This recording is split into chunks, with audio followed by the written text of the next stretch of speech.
My name is Maya Locker. I'm the Programs and Events Coordinator here at the Museum at Eldridge Street.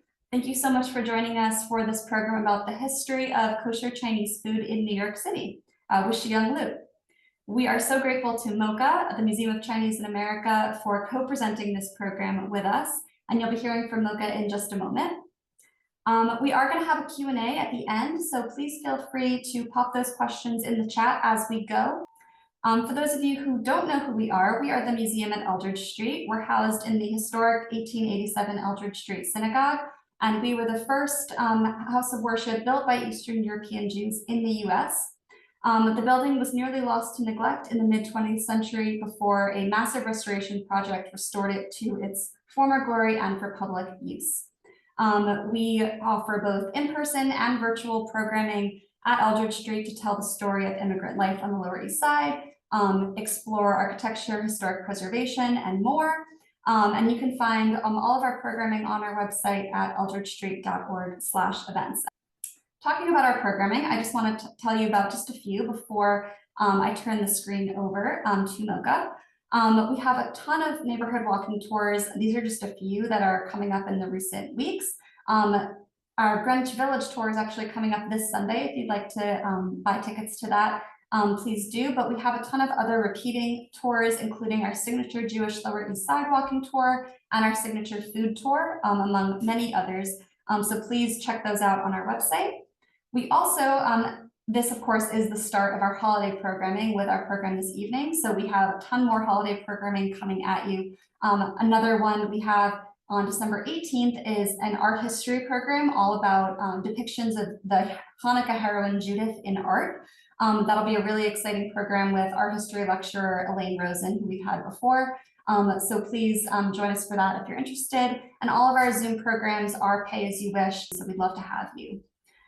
Most exciting perhaps though is our annual Christmas Day concert. Every single year on Christmas Day, we have a concert at the museum. It's our biggest indoor event of the year. And this year we have a band called Jazzica, who will be, they're a new Hanukkah band, and they play new jazz Hanukkah songs that they've composed, both old favorites and also new music that they've composed. It's a fantastic event for the whole family, all ages. So please come by and join us for the concert. We do encourage you to purchase your tickets in advance because we do really fill up our entire space, which is incredible. But yes, we really do encourage you to join us. You can check out again all of our programming on our website at eldridgestreet.org/events. Before introducing our speaker, Shiyong, I'd like to turn the screen over to Dennis, Director of Performance, Storytelling, and Community at MOCA, to tell you a bit about himself and MOCA. Dennis, we're so pleased to have MOCA as a partner for this event. Thank you so much, Maya. Good evening, everybody. On behalf of the Museum of Chinese in America, I welcome you to this very special talk with our scholar, Shiyong Lu. I want to talk a little bit about the Museum of Chinese in America. We abbreviate it as MOCA. MOCA has been here in Manhattan's Chinatown since 1980. We're here to preserve and to present over 200 years of Chinese and Chinese American experiences here in the United States. In addition to our exhibitions, which documents the 200 years of history and also special exhibitions currently up, it's focusing on the Asian American magazines and also educational programs, which you can learn more about the Chinese and Chinese American experiences. We also have a lot of public programs. We invite Chinese American and Chinese professionals and different kind of individuals to tell stories of the past and the present, and also, of course, to envision what the future is going to be like for all the immigrants by and large. In addition to the public programs, lately we also have been presenting a lot of Asian American performing artists. What we are trying to do here is to sort of showcase all the Asian American performing artists' artistic excellence, in addition to highlighting all the histories that they draw inspiration from for their works. Just most recently, we have launched a new special program on Queer Asian American. It's called Queer Public Program Series. We're here to preserve also Queer Asian American histories while sustaining an all-inclusive space right here in Manhattan's Chinatown. Thank you so much, Maya. Thank you so much. We're really excited to have MOCA partner. We loved partnering with you on your programs, and we hope you'll continue to partner with us on ours. We're so close together. And if anyone is in the Yeah, neighborhood and is visiting one of us, please consider visiting the other. I think walking from you guys to us kind of also gives a lovely tour of Chinatown too. So yeah, that's right. definitely consider coming by. And now I'd like to tell everyone a bit about this evening's speaker, Shiyong, before I turn the screen over to her. Shiyong Lu is a doctoral candidate in the joint PhD program in Hebrew and Judaic Studies and History at New York University. Her research centers around interactions between Jews and Chinese in America with a focus on food and business. She's received the 2024 Brown Family Research Award from Feinstein Center for American Jewish History at Temple University. She's currently a Mellon Foundation Pre-Doctoral Fellow in Women's History at New York Historical Society and a Scholars of Color Fellow at Association for Jewish Studies. Thank you so much, Shiyong, for being here, and I'm going to turn the screen over to you. Hey, thank you, Maya, for this very generous introduction. And thank you, Amanda, and everyone at Museum of Eldridge Street for offering me this great opportunity to share my research. And thank you, Dennis, Ivan, and MOCA for kindly supporting this event.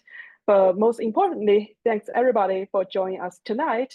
Together, we will recollect a piece of New York memory that you may find pretty familiar and explore the historical dynamics behind it. So now I'm going to share my screen.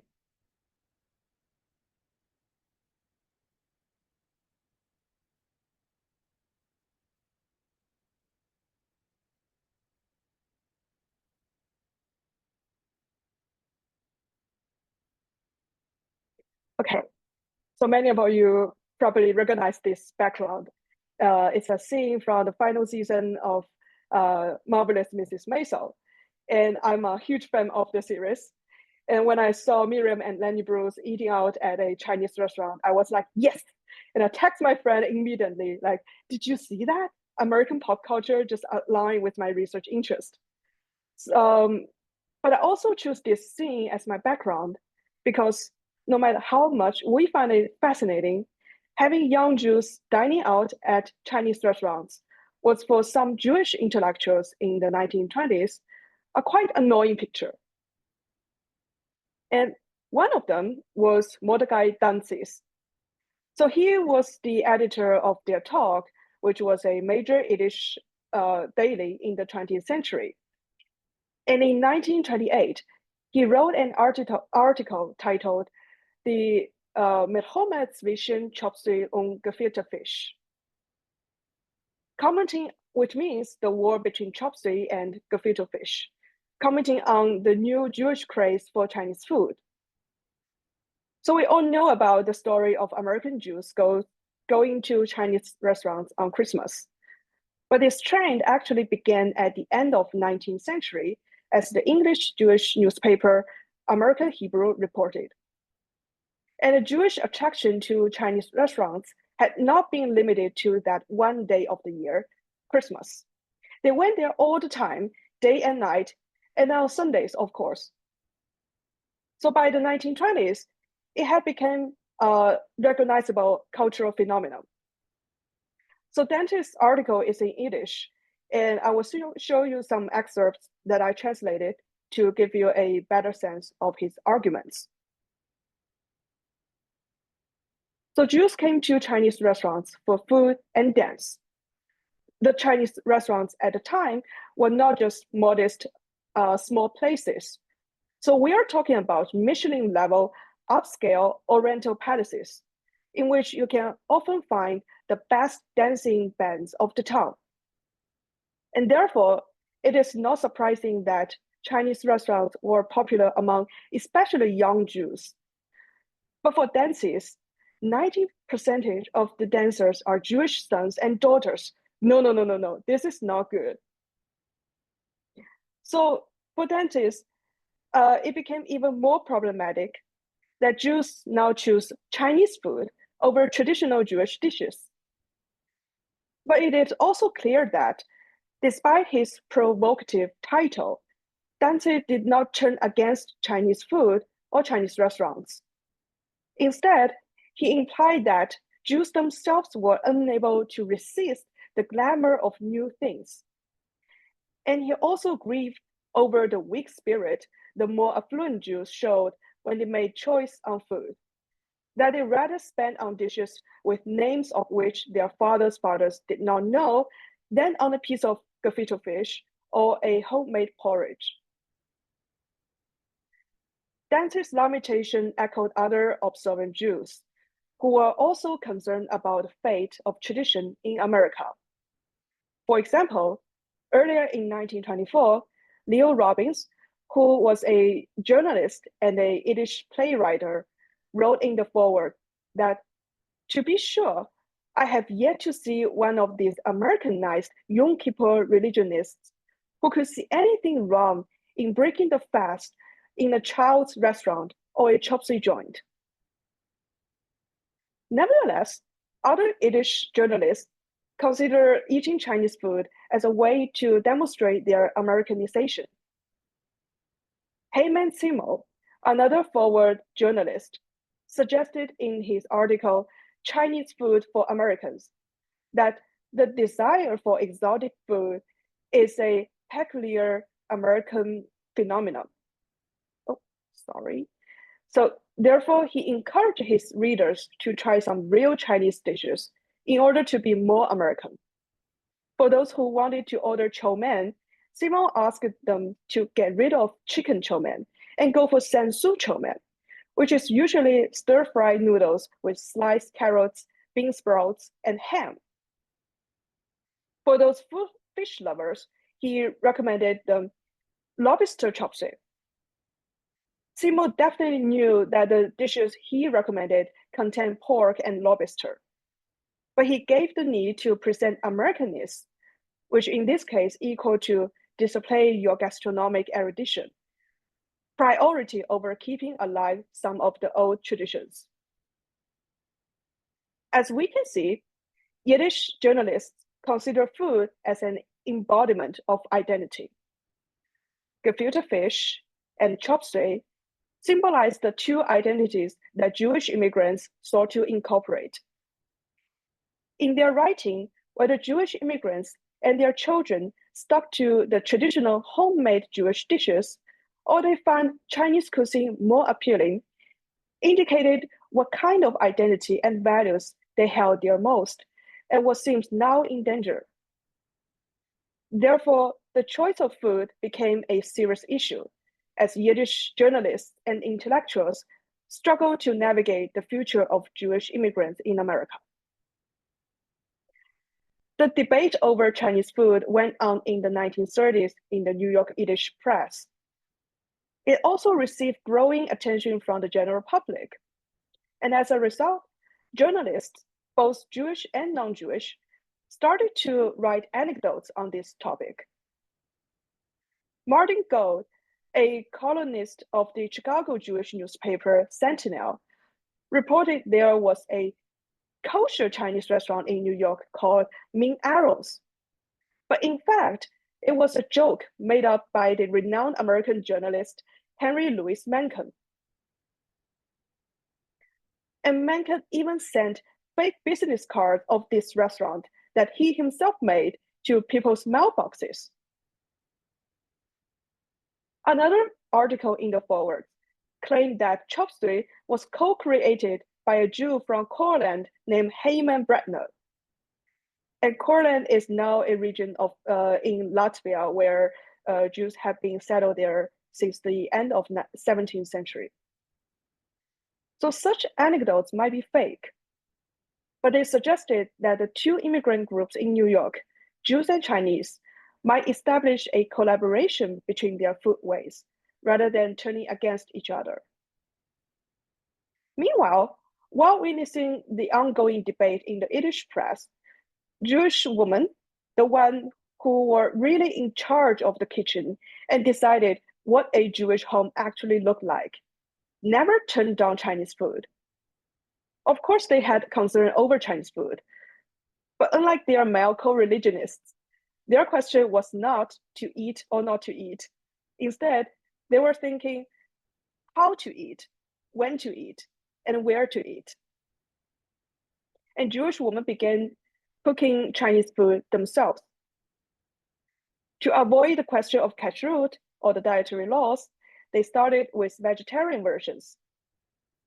You can find a vegetarian chop suey recipe in Lena Brown's Cookbook für Gesundheit, which means cookbook for health. And I would like to thank Dr. Eve Jochno-Woods for sharing this recipe in a Yiddish class at EVO. So not only did Jewish women consider chop suey a healthy dish, for them, it was also an economic strategy during the Great Depression. Judy Wire, who wrote for the Chicago Sentinel, claimed in 1937, chop suey will make your meat go a long way.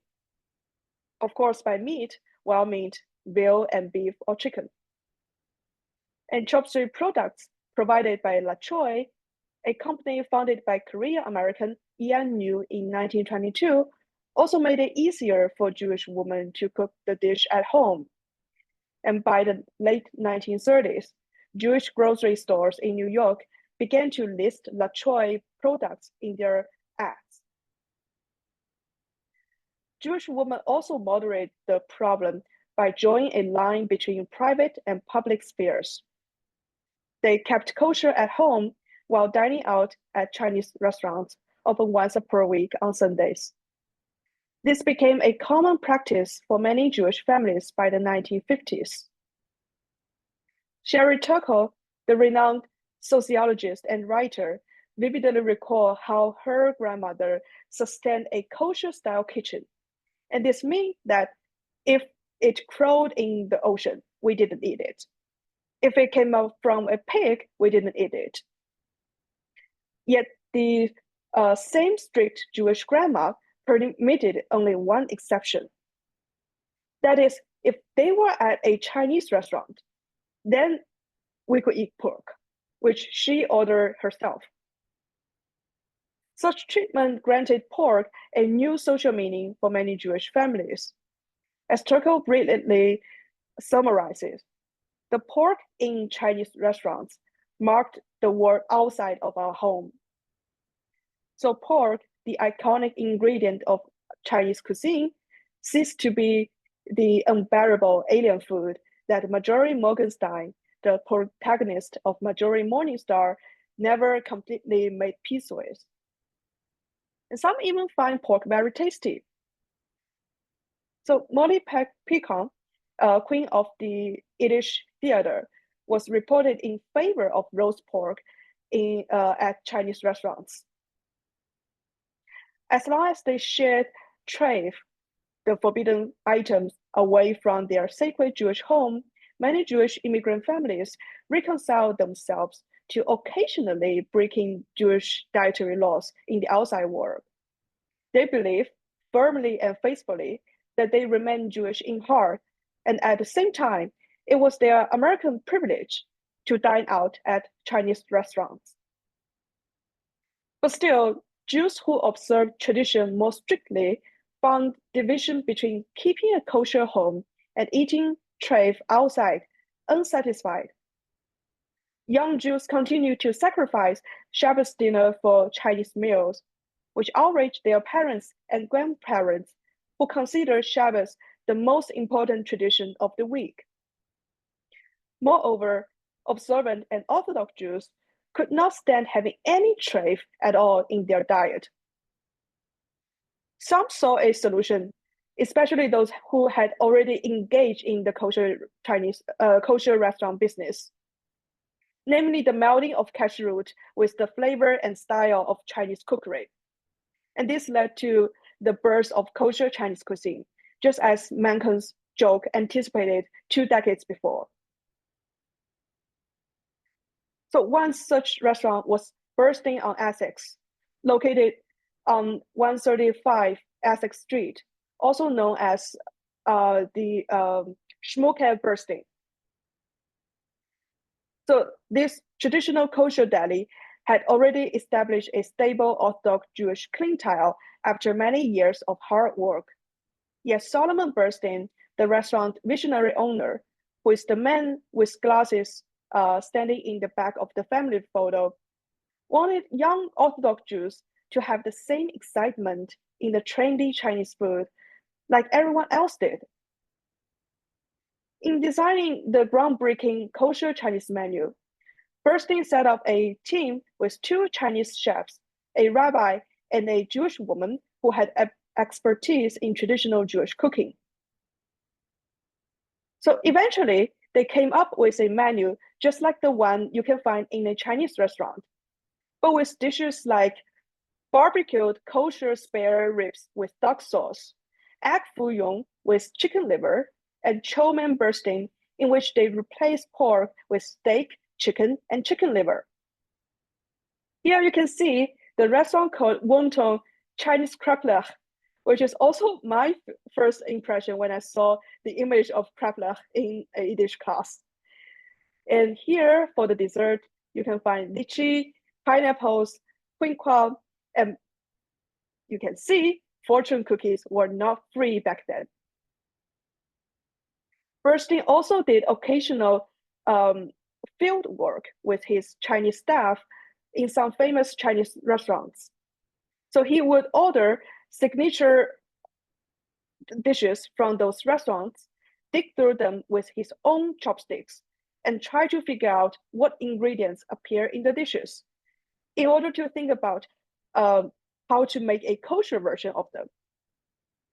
So all dishes created and prepared by Bernstein's staff were under strict supervision of Rabbi Samuel Walking, who himself was the head Orthodox rabbi in Shanghai during World War II before leading an Orthodox Jewish congregation in Queens.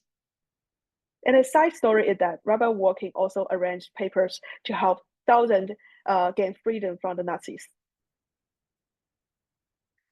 So Bernstein and his staff endeavored to immerse the restaurant in a recognizable, authentic Chinese atmosphere, but with a Jewish twist. So in the most direct way, the restaurant had a Chinese name in Chinese characters. So the name 琥珀先生, a Chinese translation of the word Bernstein, literally means Mr. Amber in English. Bernstein put the Chinese name alongside the English name on the menu and delivery van. In a later version of the menu, Bernstein inserted images of the Kaifeng Synagogue and its memorial stela. Many of you have probably heard about the Kaifeng Jews. It was a small Asian Jewish community in northern China. And the Kaifeng Jews, they were refugees from Central Asia, and they came to Kaifeng for protections from the emperor of Northern Song at the end of the 10th century. So we now have some of their texts, like their Haggadah and Siddur at the Hebrew Union College. We also have one of their Torah scroll at JTS and a Torah case at the Skirball Cultural Center in LA. So what's more interesting is that the restaurant, anyway, was one of the very few non-Chinese members of the Chinese American Restaurant Association of Greater New York. So this image is from the association's journals, which I found at MOCA. And I was, you can imagine, so excited to see Bernstein included in this list of Chinese restaurants of Manhattan. Bernstein also hired Chinese waiters and cooks. And here I will show you a advertising video clip the restaurant made in the 1970s.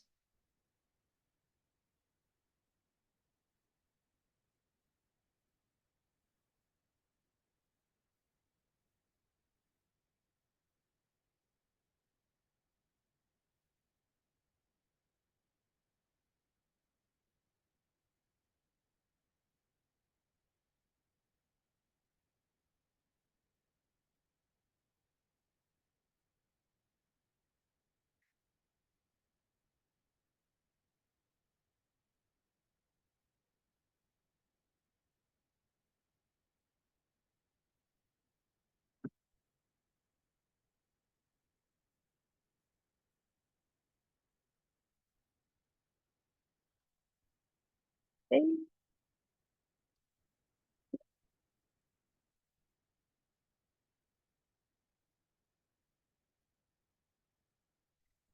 And if you are interested, the same channel, Kino Library, which is a British archive, also posted a longer 4-minute version record. Unfortunately, that one lost its original sound.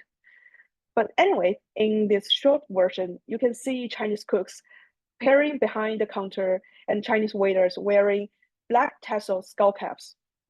And according to another article, the Chinese waiters would greet their customers with "Was machst du?", which means "How are you?" in Yiddish.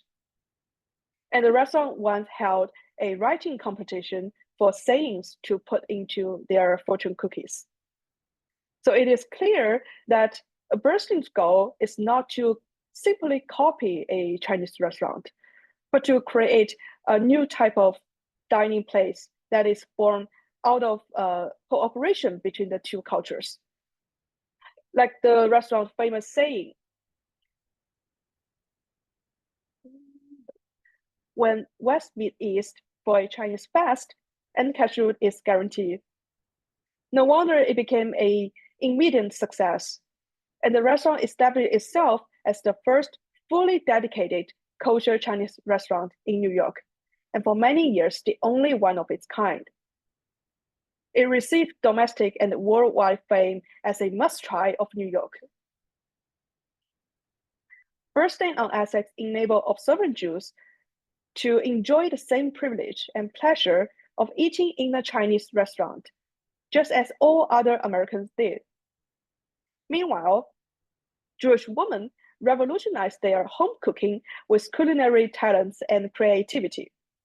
They studied Chinese cooking, managed to make Chinese dishes strictly kosher and authentic, and created a series of kosher Chinese recipes along or under the help of Chinese women. So I'll share with you the story of Grandma Slipkoff. She realized that her grandchildren, Ruth and Bob Roseman, became more and more reluctant to go home on Friday nights. And determined to save her Shabbos family dinner, the Brooklyn Bobby decided that traditional Jewish food mustn't remove her family from her table. So she said to the young Rosemans, "All right, you'll come over Friday night, and I'll cook chow mein." And she did. She amazed them by bringing out a real Chinese dish. Rather than some Jewish dishes disguised under Chinese names that her grandchildren had anticipated. So the first kosher Chinese dinner that the Grossmans enjoyed included wonton soup, Jewish chow mein, and for dessert, the age-old Chinese restaurant favorite, pineapple chunks pierced with toothpicks. Starting from this achievement, Grandma Slipkoff asked everyone she could to collect Chinese recipes. And with her great natural talent as a cook, she figured out a way to make her grandchildren's favorite dishes kosher. Eventually, the fearless matriarch visited Chinatown along with her family, so she brought 2 pairs of chopsticks with her, one for meat and the other for dairy, just as the casserole required. And her efforts laid the foundation for the Grossman's Chinese kosher cookbook, which was legitimized by Rabbi Norman Siegel. The Chinese kosher cookbook received national attention. It was well received by Jewish communities across the country and in Australia. Bookstores in New York, Chicago, Minneapolis, Detroit, and Sydney, and others began to advertise this book in long term. Enthusiastic reviews for the book soon appeared in various major Jewish newspapers. Even the New York Times reviewed the book, suggesting its reputation has gone beyond the Jewish community. And indeed, the book was so popular that Bob Roseman published a new version in 1978, adding new recipes adapted from the increasingly popular Sichuan and Hunan spicy dishes. And the title is pretty straightforward, The New Chinese Kosher Cookbook. The cookbook's popularity came not only from Grandma Slipkoff's creative recipes, but also because it shows that traditional Jewish cuisine can also be cosmopolitan, interesting, and tasty. The Grossmans named their recipe with a mixture of Chinese and Yiddish words, like vegetable omelette, Gebakik, which means Gebak look. When describing the fried wonton rabbit, the Grossman said, first come the krabblech, also called wonton, also called ravioli, depending on your neighborhood. And my personal favorite recipe is their shrimp puffs, which Grandma Slipkoff used gefilte fish as a substitute. And the Grossman said in that recipe, not even from a modern kosher grandmother should you expect real shrimp. Haven't tried this recipe myself, but will do. And kosher certification of Asian ingredient companies in the late 1960s further promoted the spread of kosher Chinese cooking. La Choy, for example, became kosher in 1966. Its advertisement in their talk listed major ingredients such as bamboo shoots, noodles, water chestnuts, sweet and sour sauce, and 2 kinds of soy sauce. The availability and later nationwide shipping of kosher Chinese ingredients allowed more Jewish women to cook this trendy new cuisine at home. So the next influential kosher Chinese cookbook is the fruit of cooperation between a Jewish woman and a Chinese woman. Millie Chan's Kosher Chinese Cookbook, published in 1990, is the first kosher Chinese cookbook written by a Chinese woman. While teaching cooking class at Feinstein High School, Chen met Helen Nash, an observant Jewish woman who is very interested in Chinese cooking and is herself author of several popular kosher cookbooks. So Nash introduced Chen to Jewish dietary laws and invited her to give cooking classes at 92nd Street YMHA in 1981. Chen continued to study kashrut under Rabbi Mark Engel and his wife Gilda. Her kosher Chinese cooking classes became extremely popular, eventually leading to Chen's kosher Chinese cookbook. So bursting on Essex, Grandma Slipkoff and the Grossmans, Millie Chen and Helen Nash pioneered in seeking cooperation between Chinese and Jewish foodways. Since the 1970s, kosher Chinese restaurants have blossomed in New York City. Here are just a few examples. Yeah, MOCA packing is so famous. So some of them are no longer open, but some still do. Buddha Bade, you still have Buddha Bade in Chinatown. And I had my first kosher Chinese meal from Buddha Bade for my preparation, a presentation preparation conference workshop, and it was like it was really tasty, and I really like the dishes. I am from Shanghai, and their the taste of their dishes almost it like echoes so much from my my grandma's cooking. So I really enjoy their food. So the birth of kosher Chinese cuisine adds new meanings to the word liberty from the perspective of food. Through the collaborative efforts of Jewish and Chinese food purveyors, the separation between private and public spheres, division within the American Jewish community, and borders of different ethnic groups are broken down. So I want to end my presentation with a quote from Grossman's cookbook, because I think it best summarizes the spirit of generations of New Yorkers who make kosher Chinese cuisine possible. So to Grandma Slipkoff, who held her first pair of chopsticks at 80. Thank you. Thank you so much, Shiyong. And I'm going to encourage everyone, again, if you have any questions for Shiyong, to pop those in the chat. And we could, we'll definitely read them for you. Before we do, I want to share something very funny that I didn't think say before, but we have a new exhibition at Eldridge Street all about the neighborhood in the 1970s, and we actually have an archival image of the restaurant that Shiyong was referring to, Bernstein on Essex. So if you want to see some images like this one, stop by Eldridge Street and you can see what the neighborhood looked like when a lot of these institutions were still up and running. So I thought that was, my colleague is sitting next to me. We were both like, oh, wow, we have to show this photo after Shiyong speaks. But I will start reading a few questions from the chat, both in my direct messages and in the group here. We have a question: is there a correlation between Jewish affinity for both Chinese food and mahjong? Which is very interesting. We do definitely talk a lot about the connections between both Jewish mahjong and Chinese mahjong at our annual festival in June, Egg Rolls, Egg Creams, and Empanadas. Shiyong, do you know anything about that correlation, if there is one? So there's not, there was not like a direct relationship connect. No, I would say like, so both of them are considered novelties of Chinese culture.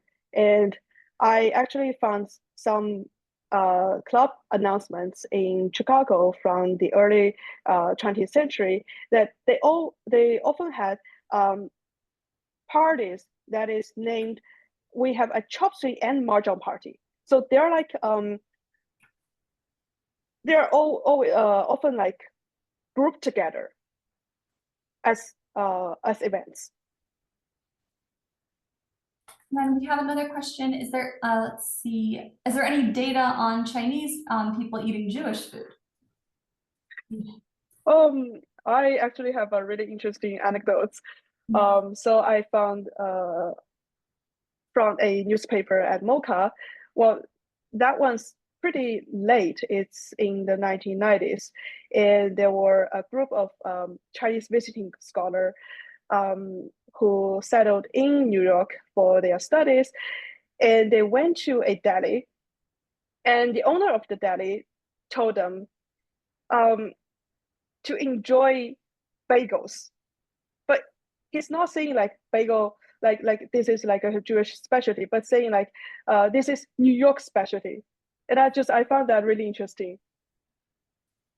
I mean, I feel like both the Chinese and Jewish immigrant community ended up really defining what New York meant in so many ways. A lot of things that are, from either immigrant group are really just people considered just New York, which is so interesting and shows the impact on the city. We have another question. Actually, I have a few questions in my direct messages. So again, if you don't want to drop your question into the chat, feel free to direct message me. But I think this is a good transition from Shiyong. You mentioned that MOCA has a bunch of archives where you're able to see newspaper clippings. Where do you normally go to find archival, either newspapers or images? And then how do you go about, you have so many Yiddish translations. How did you go about translating all the Yiddish sources you found, which I'm sure that wasn't from MOCA, but I'm sure there were a lot of overlap between New York Historical, MOCA, and any other places that you researched? So that's a really good question. And I have so many stories to say, because I started my research before pandemic, well, during pandemic. And, the access to physical archives were like not existed, and it was so problematic to conduct research during the pandemic. And so I found this digital archive called Historical Jewish Press, and they have lots of Jewish newspapers from in the United States and also in other countries. And I just type in Chinese restaurants because by then I know about the story of Chinese restaurants and Jews, and I just want to see more. And then I found like a lot of advertisements posted by Chinese restaurants in the Jewish newspapers. And that's the start of my project. I just want to know like how they know about that, how they managed to do that. So the Historical Jewish Press is definitely a valuable archive. And also when I get access to the physical archives.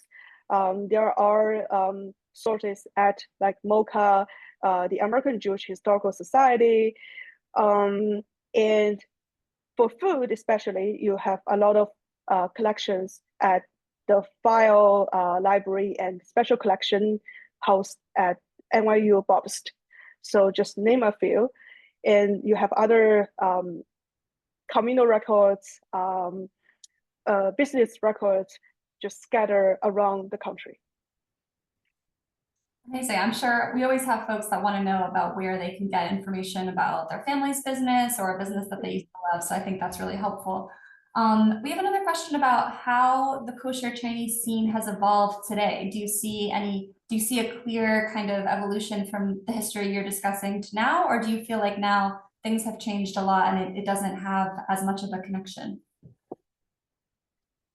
That's really interesting. I've been thinking about this for a while, actually. And I feel like I'm quite obsessed with the beginning of kosher Chinese food because it was so interesting and so creative. And now I feel like the kosher Chinese food is getting a little bit boring because people just go for vegetarian, vegan food because it's the most easiest way to be kosher. But if you look into like Grandma Slipkop's recipes, it was so interesting. And I really hope like new kosher Chinese restaurant could revive that tradition. And for like so from the historical perspective, the restaurant always come with the communities. So once the Center for Kosher Chinese Food was in Rolway's side, but now because the Jewish communities, they moved, usually you can find the kosher Chinese food now in Brooklyn, in Williamsburg. And I've been there several times with my friends, and they're really good, but they are vegetarian. Yeah. Yeah, there are definitely many who definitely are vegetarian. And you mentioned Buddha Bodai, which is a very common restaurant for us down on the Lower East Side that we send folks or order from. But I do feel like nowadays a lot of non-kosher restaurants are kind of leaning towards like Asian fusion, and then the kosher restaurants are kind of following suit as well, which kind of leans away from that traditional Chinese food that you saw at the original kosher Chinese restaurants back in the day. We have a question actually from Nathan who asks, are there other Chinatowns around the country that have kosher Chinese restaurants? Because it is really interesting that Buddha Bodai is in the heart of Chinatown. Yeah, that's also a very interesting question. And I do feel like from my research, kosher Chinese food is very much a New York phenomenon. And if you find like kosher Chinese food in other cities, they are following the New York model, but they are not as successful as the ones in New York. So I had a article from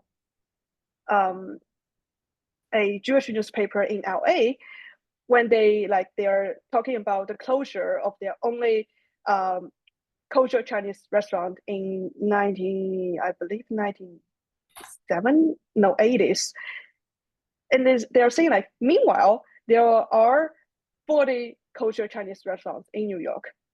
So usually for like in other cities, kosher Chinese restaurants are like the only one or like the very few examples in the community. And it's very different from the New York case. And talking about kind of this being, so central to New York, we do have a comment about an article from the Times talking about the this also kosher or like this Chinese Jewish Italian fusion in the Borscht Belt for food, and obviously so much of the Borscht Belt was populated by New York Jews going to the Borscht Belt going to the Catskills for the summer. So that is so interesting. Thank you so much for that comment. that, and thank you for putting the link in the chat of this recipe. And if anyone's more interested in Borscht Belt history, we're going to be doing a lot of programming around the Borscht Belt in March, so stay tuned for that. But going back to tonight, I do want to kind of bring us into the holidays, because this is the first one of our holiday programs here at Eldridge Street. And obviously that's because it's so iconic for Jewish people or people generally that don't celebrate Christmas to go to a Chinese restaurant on Christmas Day. Can you talk a little bit about that tradition and how that kind of created this relationship, especially on the Lower East Side, between the Jewish and Chinese communities? Hey, sure.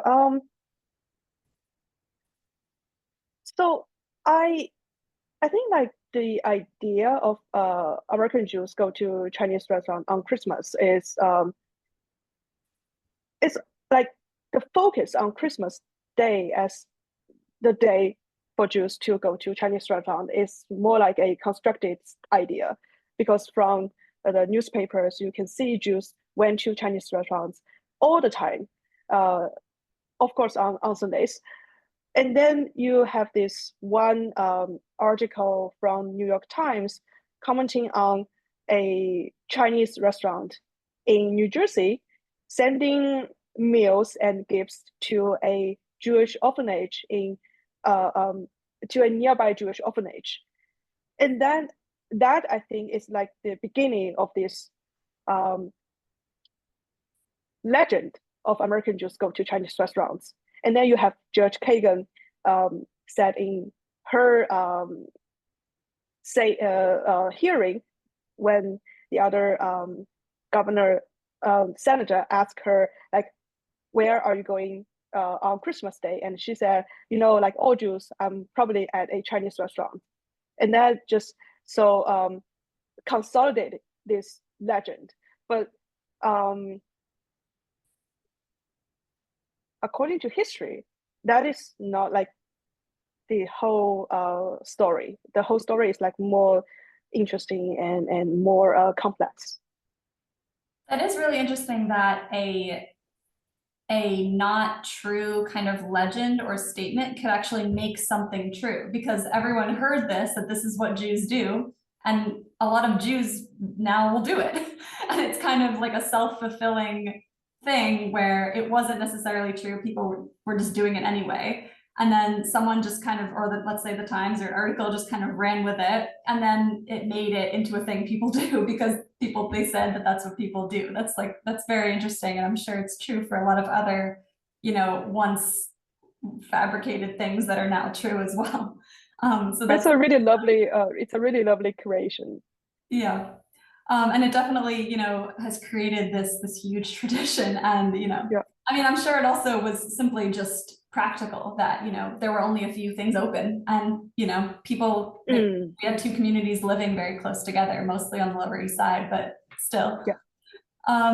Also, this is a bit off topic, but I know at Eldridge Street we have spoken about Heather Here's comment before, where at the Chinese theater, which no longer exists, they did hold fundraisers for Jewish causes, like the Kishinev pogrom, which was an awful pogrom uprising against Jewish people in the Old Country. That just shows that there were always so many connections between the two communities. I'm wondering, Shiyong, did you research any more about that when it came to philanthropy between the two groups or anything like that?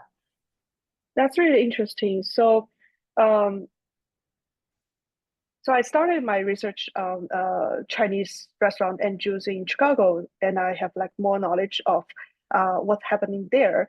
And so a lot of Chinese restaurants would not sustain during the Great Depression if without the support from Jewish customers. And that is clearly this statement, this understanding is clearly made by a legendary Chinese restaurateur of Chicago, Jimmy Wong.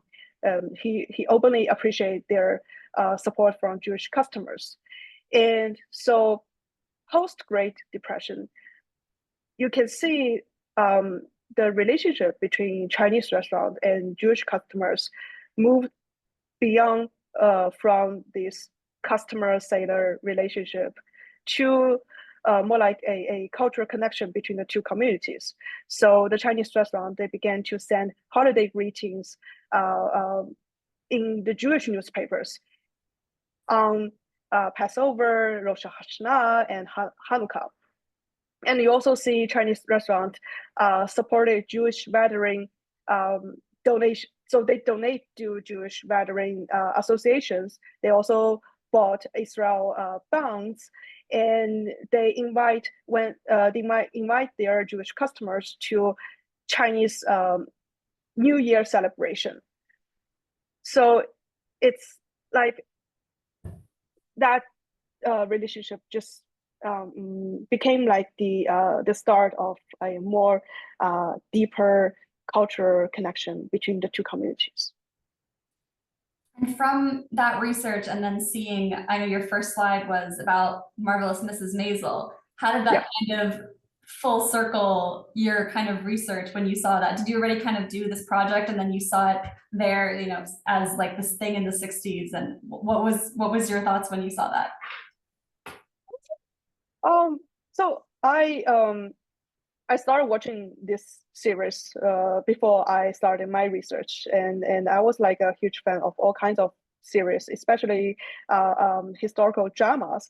So I was a fan before I know about my project, and so as time goes, I just feel like, you know, this Jews go to Chinese restaurant story is like so important and so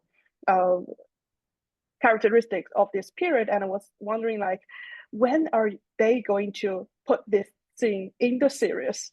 And they finally did in the final season, and I was like so happy about their choice. It was so interesting, and yeah, it was really good. And I hope they can like expand a little bit more about this legend. And for those who don't know, that scene was WOHAP 17, which is still, you know, amazing institution in our neighborhood. At our festival every June, all of our egg rolls come from WOHAP. They're the size of burritos. They're so enormous, these egg rolls. And I want to connect that to, we have a question in the chat about our favorite restaurants in Chinatown. So I know WOHAP is definitely top of my list. I also love Super Taste, which is right a few doors down from the museum at Eldridge Street. Shiyong, do you have any favorite restaurants in Chinatown? Oh, definitely Waffle. The restaurant. So they have this roast duck and pork and Cantonese dishes, and I usually go there like buying a whole duck. And just eat for like several days. It's so good. It's just so good. I've definitely seen lines out the door for that. Yeah. Specifically. And then let's see, we also have a question about, are there any examples of Jewish or Chinese business partnerships, either like stemming from kosher Chinese food or otherwise, that really happened during this time? Well, actually, I have examples like way earlier than the history of kosher Chinese food. So the very beginning of Jewish and Chinese business partnership was actually since the late 19th century. Because so again, it's the Chicago case. So you know, Chinese immigrants, many of them are banned by the Exclusion Act of 1880, and there are like only 5 grades, 5 groups can legally settled in in the United States, and Chinese merchants were one of them. But still, while they stay in the United States, they are not like free from investigations and doubts from immigration officials. So if they want to go back to China, they need to get a pass from the immigration officials, and the officials need to confirm their status as merchants. So they need white witnesses. And for many of them, they were owners of groceries or restaurants, and their white witnesses are their white business partners, which include like Jewish grocery businessmen, other Jewish merchants who engage in like rice trade or other like stuff related to restaurants. So their partnership actually began very early. Wow, and this history, if anyone's more interested in that history, MOCA's permanent exhibition talks a lot about that history as well. And the immigrant exclusion acts are also really relevant to Eldridge Street. We talk a lot about them in our tours. Specifically, the Exclusion Act of 1924 really is what started the deterioration of the Eldridge Street Synagogue. So both really related as far as the Lower East Side, just people were not coming in to the same extent as they were leaving. So really very relevant to both our institutions. We are about to wrap up because we are at the hour, but I have had a few comments both in my DMs and in the chat about your research in general. Do you want to talk just a little bit about what your doctorate, I know you're finishing up your doctorate now, so what have you been working on? Yeah, so yeah, actually I just became ABD, so it's like a big moment of the year. Yeah, I just began, thank you so much. So I just began to actually work on this project.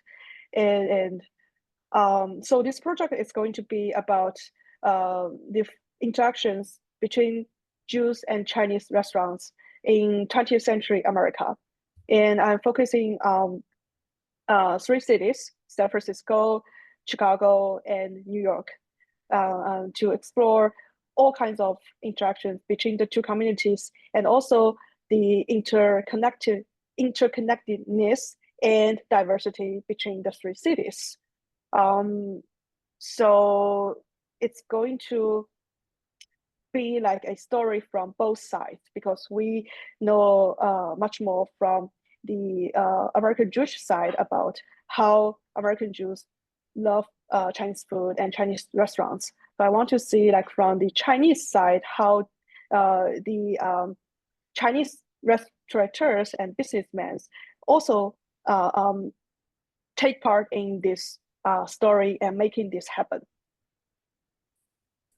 Amazing. And we actually have a question about what your specific thesis is, if you don't mind sharing. Okay, so I'm very interested in your work. So much. I'm so honored. So the title I have right now is it's called "We Offer Chicken Chop Suey on Sundays: How Chinese Restaurateurs Encounter Jews in 20th Century America," and it's very in like the in the very beginning of its process. So I'm not sure whether I can keep this title, but I really want to keep it. It's like I love this title. I adapted it from a advertisement I found in a Jewish Chicago Jewish newspaper. I just love it. They I think that summarized the story so much.